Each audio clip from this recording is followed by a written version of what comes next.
संकट मोचन भगवान शिव स्वयं संकट में फंस गए एक बार। संकट मोचन है हनुमान जी, भगवान शिव ही तो है, स्वयं भगवान शंकर ही हनुमान जी के रूप में है। हनुमान जी को संकट मोचन कहा गया, शंकर जी संकट मोचन है, लेकिन स्वयं संकट में फंस गए महाराज। तो भगवान श्री कृष्ण चंद्रजू ने संकट मोचन किया, इसलिए इस अध्याय का नाम है शिव का संकट मोचन। जो भगवान शंकर की इस बृकासुर से, भस्मासुर से छुड़ाने की लीला को कहेगा और सुनेगा, वो भगवान शंकर और श्री हरि कृपा से माया के बंधनों से मुक्त हो जाएगा। चलते हैं, बड़ा आनंददायक प्रसंग है श्रीमद् भागवत महापुराण में। राजा परीक्षित ने पूछा, भगवान देवादिदेव महाशंकर तो समस्त भोगों के परित्यागी हैं। महाराज, कोई भी लोक ऐसा नहीं होगा जहां महल और सब व्यवस्था ना हो, लेकिन भगवान शिव ऐसे महात्यागी भगवान है कि एक कहीं भी कुछ निर्माण नाम की चीज नहीं मिलेगी। 60,000 योजन लंबा चौड़ा एक वृक्ष है बरगद का। एक योजन का मतलब होता है 4 कोस, एक कोस का मतलब 3 किलोमीटर, और 60,000 योजन का बट वृक्ष है, और 6 ऋतुएं अलग अलग डालों में होती है। 60,000 योजन, एक योजन 4 कोस, तो 60,000 योजन 2,40,000 शिव है।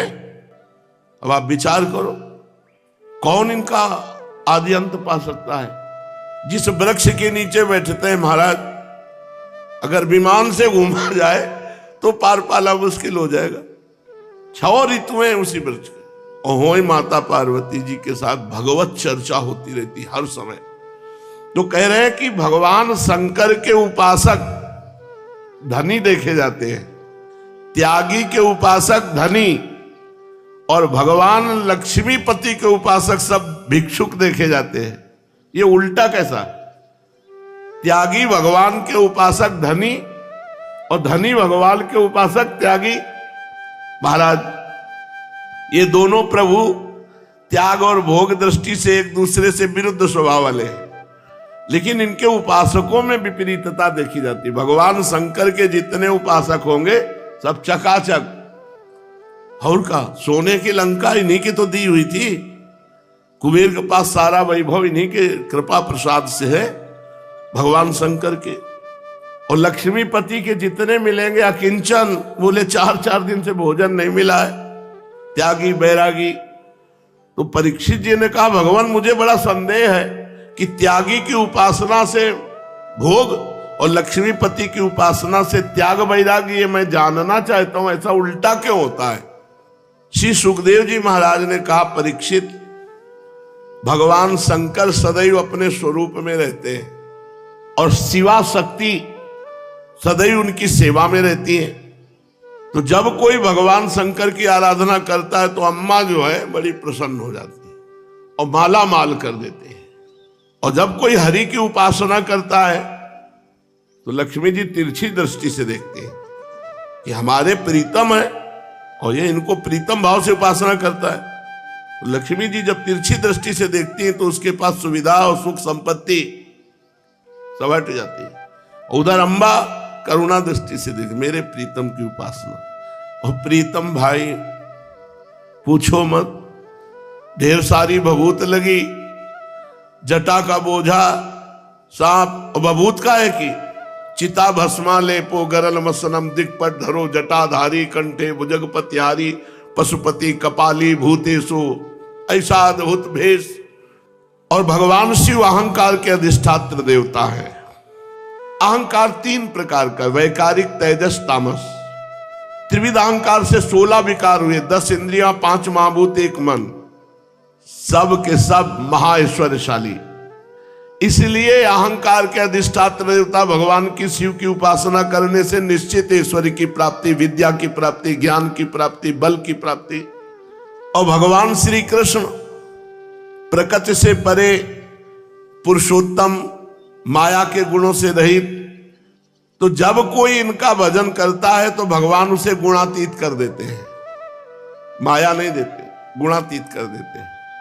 परीक्षित, तुम्हारे दादा धर्मराज युधिष्ठिर जब अश्वमेध यज्ञ कर चुके थे तो इसी विषय में उन्होंने प्रश्न किया था जैसे तुमने किया।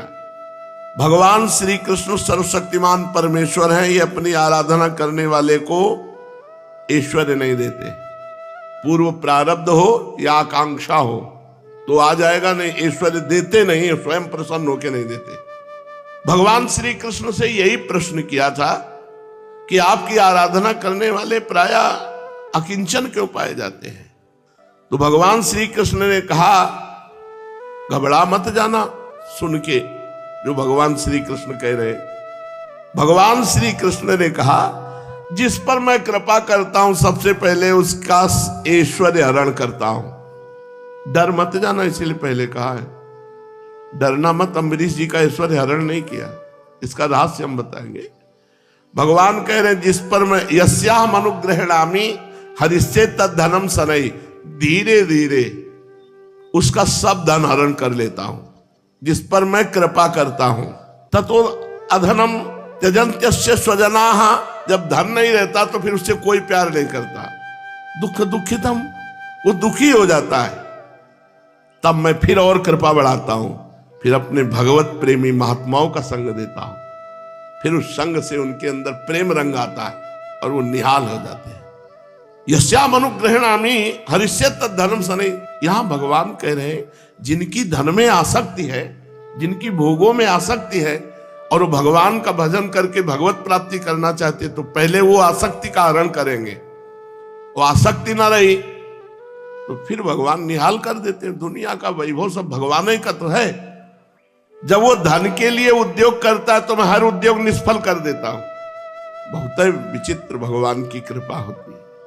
जब बार बार असफल हो जाता है तो उसका मन भोगों से विरक्त हो जाता है और भोगों से अपना जे भी मुंह मोड़ा तो मैं अपने प्रेमी भक्त से मिला देता हूं। जहां प्रेमी भक्त से मिला तो हेतु की कृपा की वर्षा करके परम पद पे पहुंचा दे। ये बात है, मेरी कृपा बड़ी सूक्ष्म है, बड़ी सूक्ष्म है। 1 करोड़ कच्चे का आया, बोले भगवान की बड़ी कृपा। ये स्थूल कृपा है, सूक्ष्म कृपा है कि जो रखे भी थे वो भी बीमारी में खर्चा हो गए और बीमारी में अब कोई साथ नहीं दे रहा, घर परिवार का कोई है नहीं, तब अंदर से पुकारा, हे कृष्ण आप ही मेरे हो। बहुत विचित्र कृपा है। कह रहे मेरी कृपा बड़ी सूक्ष्म है, सच्चिदानंद स्वरूप परब्रह्म की प्राप्ति करा देती है मेरी कृपा। थोड़ी कड़वी है। मेरी प्रसन्नता, मेरी आराधना करना बहुत कठिन है, इसी से साधारण लोग मेरी आराधना नहीं करते। असाधारण कृपा। और भगवान शिव, एक नाम है आशुतोष। आशुतोष माने बहुत जल्दी प्रसन्न होकर वरदान दे देना। और कभी कभी खुद ही संकट में फंस जाना होता है बहुत जल्दी वरदान दे देने में। तो श्री सुखदेव जी कहते हैं, परीक्षित, वरदान और शाप देने में समर्थ हैं तीनों देवता, भगवान ब्रह्मा, भगवान विष्णु, भगवान महादेव। पर इनमें सबसे जल्दी वरदान देने में कृपालु हैं आशुतोष और ढरदानी भगवान शिव। ऐसा भगवान श्री हरि नहीं करते, जल्दी वो रीझते नहीं, और रीझ गए तो आर पार का खेल होता है। भगवान शिव बहुत जल्दी प्रसन्न हो जाते हैं, बहुत जल्दी। बोले इस विषय में तुम्हें एक प्रसंग सुनाते हैं। एक बार वृकासुर, ये शकुनी दैत्य का पुत्र है जिसे बाद में भस्मासुर कहा गया। इसकी बुद्धि बहुत बिगड़ी हुई थी। एक दिन उसने देखा नारायण नारायण नारायण करते हुए देवर्षि नारद जी जा रहे थे। नारद जी से कहा, जल्दी से जल्दी जो प्रसन्न हो जाए वो हमें बताओ, कौन है प्रसन्न होगा, कौन देवता है जो झटपट आशीष दे दे, आशीर्वाद दे दे। तो नारद जी ने कहा, आशुतोष बड़ी जल्दी प्रकट होने वाले भूत भावन भगवान शंकर देवादिदेव महादेव, तुम भगवान शंकर की आराधना करो, बहुत जल्दी वो प्रसन्न हो जाते हैं। थोड़े सी साधना में बहुत जल्दी प्रसन्न होकर जो मांगे वो दे देते हैं, और थोड़े से अपराध में वो भस्म भी कर देते हैं। देखो रावण थोड़ा भगवान शिव जी का स्तवन और सेवा किया, पूरे सोने की लंका और सब वैभव, बाणासुर तांडव नृत्य में ऐसे 1000 भुजाएं और पूरे नगर की रखवाली की जिम्मेवारी ले ली भगवान शंकर ने। कैलाश उठा करके भुजाओं में भगवान का स्तवन किया। भगवान शिव का पूरा वरद हस्त था रावण के ऊपर। नारद जी ने जो भी कहा कि देवादिदेव महादेव शंकर बहुत जल्दी प्रसन्न हो जाते हैं, बृकासुर केदार क्षेत्र में गया। भगवान शंकर को प्रसन्न करने के लिए अग्निदेव को भगवान का मुख मान करके अपने शरीर का मांस काटता, नोचता और स्वाहा नमः शंकराय स्वाहा नमः शंकराय 6 दिन तक अपने शरीर का मांस नोच नोच करके स्वाहा करता रहा।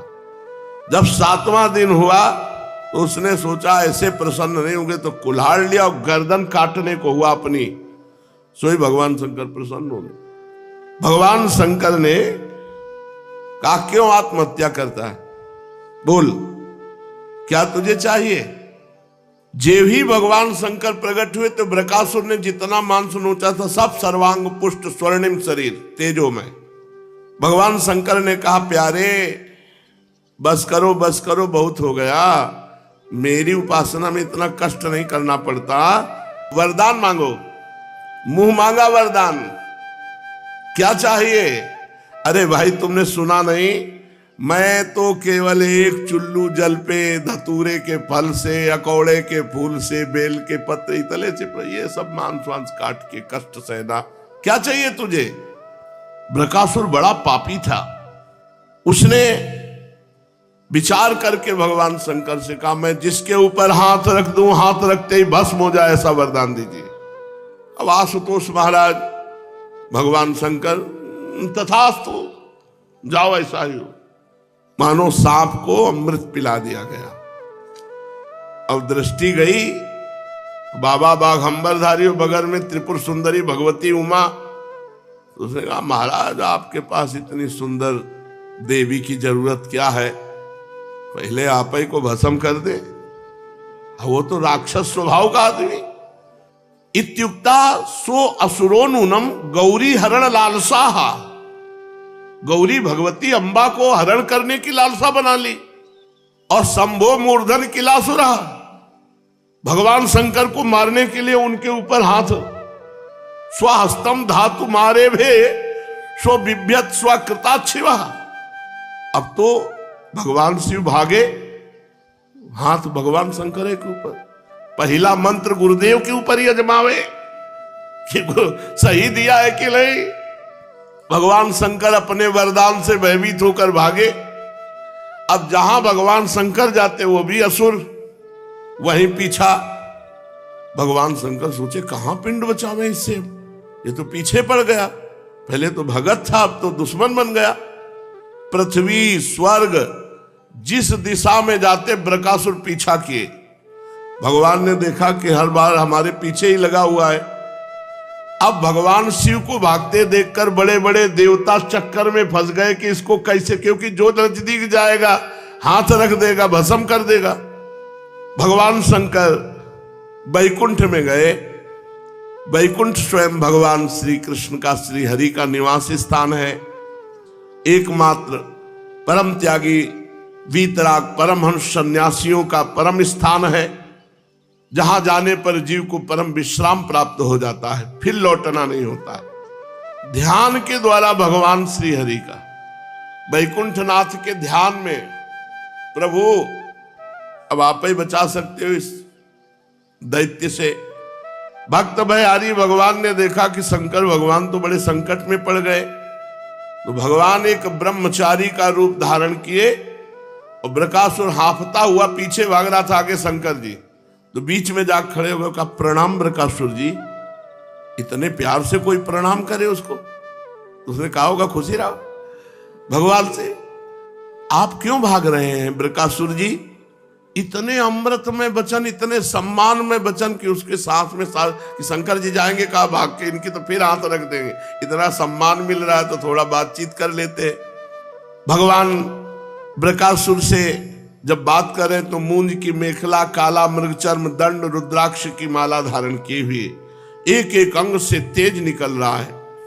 हाथ में कुशा लिए हुए, और बृकासुर को बार बार नम्रता से प्रणाम कर रहे हैं, झुककर ऐसे बात कर रहे हैं। शकुनी नंदन बृकासुर जी, आप बहुत थक गए हैं। हाँ, थक तो गया हो, बहुत दूर से आप दौड़ाते हुए ला रहे हैं शंकर जी को। हाँ हाँ हाँ, थोड़ा विश्राम कर लीजिए, नहीं वो दूर निकल जाएंगे। देखो हमारी बात समझो, शरीर ही समस्त सुखों की जड़ है, और शरीर को अधिक कष्ट दे दिया, फिर कामना की पूर्ति हुई तो लाभ क्या हुआ? थोड़ा विश्राम करो। देखो आप तो समर्थ महान पुरुष हैं। बृकासुर ने सोचा हाँ वो तो है ही, हम अब जिसके ऊपर हाथ धर देंगे भस्म ही हो जाएगा। कभी कभी अपने मित्रों से अगर बात बता दे तो सहयोग मिलने पर कार्य सरल हो जाता है। आप क्या करना चाहते हैं कि आप मुझे बताएंगे? मेरे सुनने योग्य बात हो तो आप मुझे बताइए, और सहायता के द्वारा बड़े बड़े काम बन जाते हैं, मैं आपकी सहायता करूंगा। परीक्षित, इतना अमृत शब्द थे भगवान के कि वो लुट गया भगवान के वचनों में। अब उसने नारद जी से मिलने की बात लेकर पूरी तपस्या के शंकर जी के वरदान तक की पूरी बात बता दी, और कहा कि मैं शंकर जी को भस्म करना चाहता हूं। भगवान ने कहा यार तुम कहां फंस गए, इनकी बात मानते हो? सत्य झूठे हैं, इनकी बात तुम कैसे मान लिए? तुम इनकी बात पर विश्वास करते हो? तुम्हें पता नहीं है दक्ष ने इनको साप दे दिया था, ये कुछ भी बोलते सही नहीं होता। आजकल तुम तो देखते हो ना, प्रेतों पिशाचों भूतों को साथ लेकर डोलते रहते हैं। हाँ ये बात तो है। बोले तुम इतने महान होकर इनकी बात पे विश्वास कर लिए? प्रत्यक्षम किम प्रमाणम, तुम अपना हाथ अपने ऊपर रख के देखो, अगर झूठा निकले तो हम दोनों मिलकर दंड देते हैं। हाँ ये बात तो ठीक है। स्वाहा।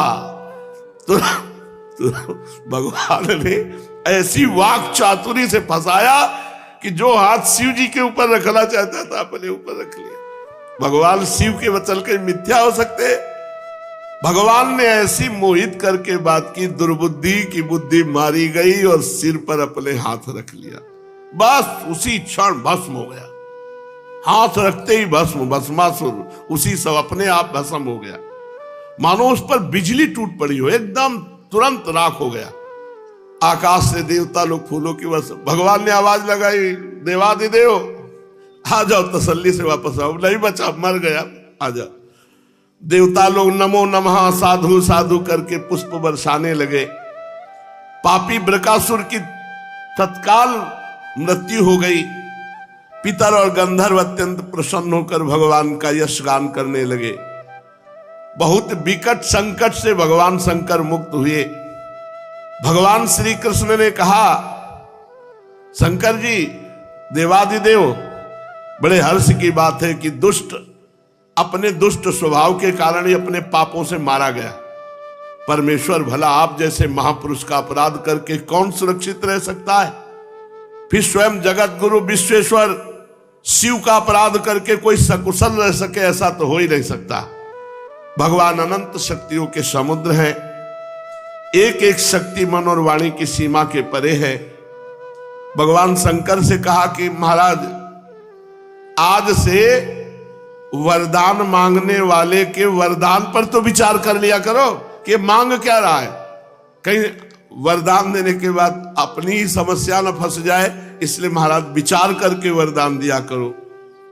जो भगवान शंकर की इस बृकासुर से भस्मासुर से छुड़ाने की लीला को कहेगा और सुनेगा, वो भगवान शंकर और श्री हरि कृपा से माया के बंधनों से मुक्त हो जाएगा, माया के संकटों से मुक्त हो जाएगा। श्री सुखदेव जी कहते, परीक्षित एक बार सरस्वती नदी के पावन तट पर बड़े बड़े ऋषि लोग यज्ञ प्रारंभ कर रहे थे। उन ऋषियों में एक बात चली कि इन तीन भगवान में कौन बड़ा है? ब्रह्मा, महादेव और भगवान श्री हरि। परीक्षित, बात ज्यादा बढ़ गई। कोई कहता ब्रह्मा को, कोई कहता महादेव जी को, कोई कहता हरि को। उनमें भगवान के महान भक्त ब्रह्मा जी के पुत्र तपस्या के धनी भृगु जी ने कहा कि आप कोई लड़ो मत, हम तीनों की परीक्षा लेते हैं, इनमें जो श्रेष्ठ निकलेगा वही श्रेष्ठ है। अब इन तीनों भगवान की परीक्षा लेने के लिए भृगु जी महाराज सबसे पहले अपने पिता ब्रह्मा जी के पास गए, ब्रह्मा की सभा में। तो वहां जाके प्रणाम करना चाहिए, नमस्कार करना चाहिए, स्तुति करना चाहिए, कुछ नहीं किया, जाके खड़े हो गए। परीक्षा लेने के लिए ना तो उन्होंने नमस्कार किया, ना तो स्तुति की, ना प्रणाम किया। ब्रह्मा जी ने देखा कि ब्रह्म सभा में आकर सभा का अपमान हो रहा है, ना तो प्रणाम, ना नमस्कार, ना स्तुति। एकदम क्रोध आ गया। फिर अपने क्रोध को दबाते हुए देखा कि ये तो मेरा ही पुत्र भृगु है। तो भीतर ही भीतर विवेक बुद्धि से क्रोध को दबा लिया, जैसे कोई अरण्य मंथन से उत्पन्न अग्नि को जल से बुझा दे। देखा भृगु जी ने कि पिताश्री क्रोधित तो हुए पर अपने क्रोध को दबा लिया। बस फिर प्रणाम किया भृगु जी ने और वहां से चल दिए। परीक्षा हो गई। कैलाश पहुंचे। देवादिदेव भगवान शंकर ने देखा कि महर्षि भृगु जी पधारे, तो बड़े आनंद से खड़े होकर दोनों भुजाएं फैला दी कैलाश में, आओ भाई गले लगो। महर्षि भृगु जी ने कहा, मैं तुम्हारा आलिंगन नहीं स्वीकार करता, तुम लोक और वेद की मर्यादा का उल्लंघन करते, इसलिए मैं तुम्हें गले नहीं लगा सकता। भृगु जी की बात सुनी तो भगवान शंकर ने कहा, हम तुम्हें गले लगा रहे थे तो तुम्हारी समझ में नहीं आ रहा था, अब हमारा त्रिशूल तुम्हारे गले लगेगा। और त्रिशूल उठाया और कहा, तुम ऐसी। त्रिशूल उठाकर महर्षि भृगु को जब मारना चाहा तो सती जी ने पकड़ लिया, नहीं नहीं, ब्रह्म ऋषि की हत्या ठीक नहीं है। थोड़ी देर में भगवान शंकर जब शांत हुए तो भृगु जी ने फिर प्रणाम किया। चल आखिरी में प्रणाम कर चल गए वैकुंठनाथ भगवान श्री हरि के धाम। उस समय लक्ष्मी जी की गोद में भगवान सर रखे हुए थे। भृगु जी सीधे गए और एक लात छाती में मारी। भक्तवत्सल भगवान श्री हरि उठ खड़े हुए, सैया से नीचे उतरे, शेष सैया से, और भृगु जी को सिर झुकाकर प्रणाम किया। और भगवान ने कहा, आपका स्वागत है, मुझे पता नहीं था कि आप आ रहे हो, नहीं तो उठ करके आपकी अगवानी करता। प्रभु मेरा अपराध क्षमा करना, क्योंकि मैं आप जैसे ब्रह्म ऋषि का आदर नहीं कर पाया।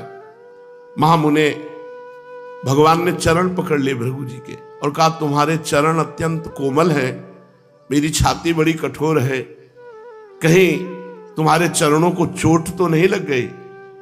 सहलाने लगे भगवान। महर्षि, आपके चरणों का जल तीर्थों को भी तीर्थ बनाने वाला है। आज मैं और मेरा लोक सब पावन हो गया आपके चरणों के स्पर्श से।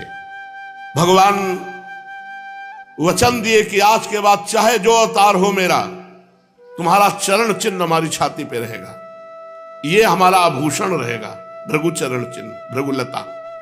श्री सुखदेव जी कहते, परीक्षित भृगु जी के आंसू आ गए।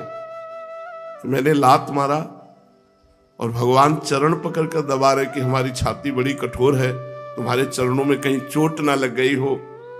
भृगु जी के भक्ति के उद्रेक से गला भराया, आंखों में से आंसू छलक आए और वो मौन हो गए। फिर भगवान को साष्टांग प्रणाम किया श्री हरि को, और प्रणाम करके वहां से लौट आए और ब्रह्मवादियों की जो मुनियों की सभा थी उसमें आकर वहां बताया, तीनों भगवान के चरित्र बताए। भृगु जी का अनुभव सुनकर सभी ऋषि मुनियों को बड़ा विस्मय हुआ, उनका संदेह दूर हो गया।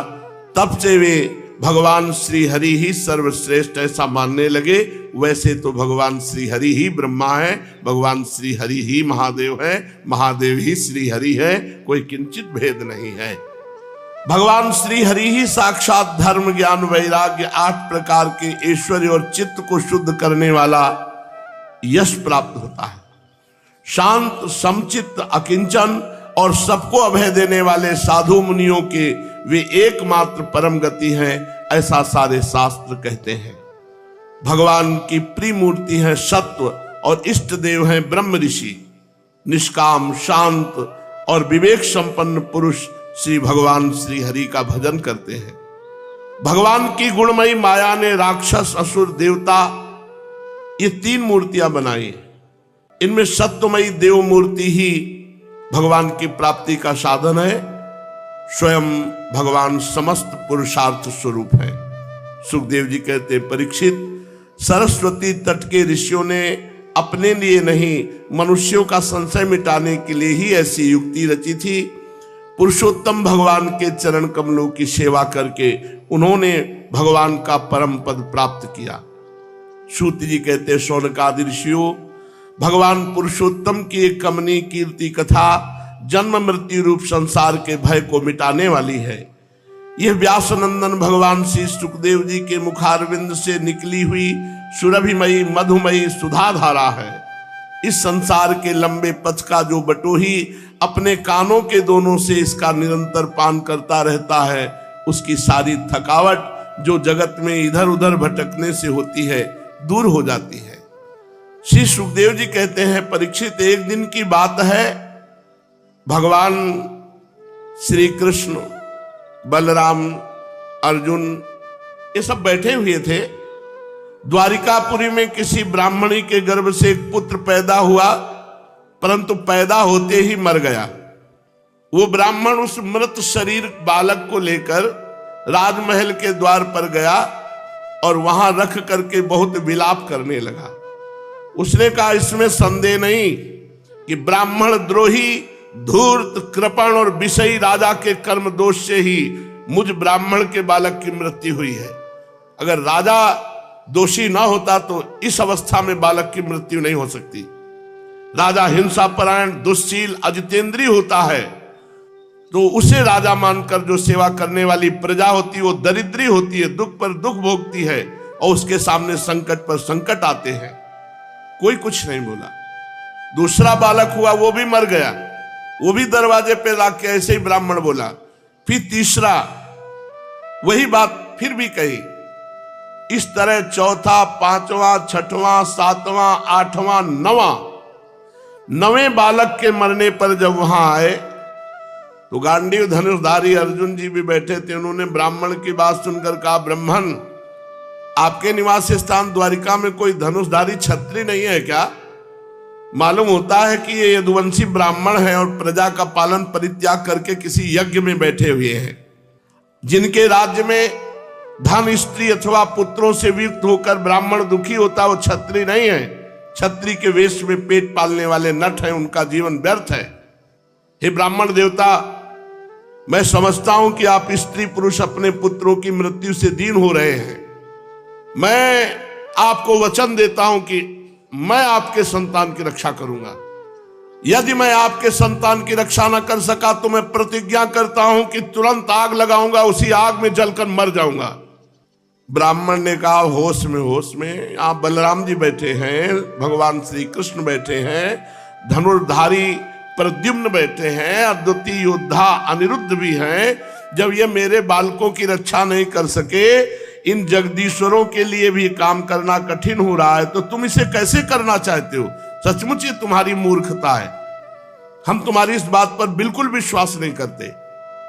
अर्जुन ने कहा, ब्राह्मण, मैं बलराम नहीं हूं, मैं श्री कृष्ण नहीं हूं, मैं प्रद्युम्न नहीं हूं, मैं अर्जुन हूं। भाव इसका क्या है कि मैं भगवान तो नहीं हूं, लेकिन भगवान का दास हूं, और जो काम भगवान भी नहीं पूरा कर सकते, भगवान अपने दास की इच्छा जरूर पूरी करते हैं। आंतरिक भाव ये, मैं गांडीव धनुषधारी अर्जुन हूं, जिनका गांडीव नामक धनुष विश्व विख्यात है। जाओ ब्राह्मण देवता, विश्वास करो मेरी बात पर, मेरे बल पर उसका तिरस्कार मत करो। आप जानते नहीं हैं, यदि मैं अपने पे आ जाऊं तो भगवान शंकर को भी युद्ध में तृप्त कर सकता हूं।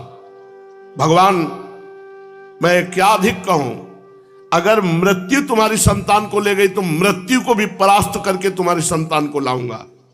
परीक्षित, जब अर्जुन ने इस प्रकार ब्राह्मण को विश्वास दिलाया तो उसने कहा, जय हो महाराज। फिर आपकी अर्जुन के बल पौरुष का प्रसन्नता पूर्वक बखान करता हुआ ब्राह्मण घर लौट आया। फिर समय आया जब प्रसव का, ब्राह्मण दौड़ता हुआ अर्जुन के पास आया और कहने लगा, इस बार तुम मेरे बच्चे को मृत्यु से बचा लो अर्जुन।